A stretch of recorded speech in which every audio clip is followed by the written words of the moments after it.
Maybe you've heard this before. The needs of the many outweigh the needs of the few. And that affects everything we do, doesn't it, right? We tend to program things in society and in school and in church and in other organizations for the many, not the few. And it makes sense.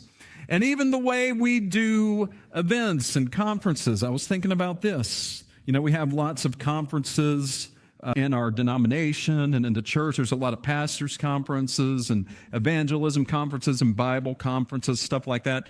Who tends to get invited to speak at those? It's usually the people with the biggest crowds who draw the biggest followings. And guess what speaking at major events does? It tends to draw in more followers. And so it's a cycle, and it just seems to build all the time. Friends, anyone in ministry, I'm not just talking about pastors and preachers, I'm talking about Christians, desires to see crowds of people and masses of people reached for Christ. Indeed, you cannot claim to follow Jesus if you don't want to see other people come to follow him as well. So there's a good thing. It's good to see crowds of people hearing the news of Jesus, being exposed to Christianity, and hopefully coming to faith in Christ. But hear me on this. Even though there is a place for reaching the masses and reaching the crowds, even though we tend to be impressed with numbers, and even though God has a heart to reach the many, he also deeply cares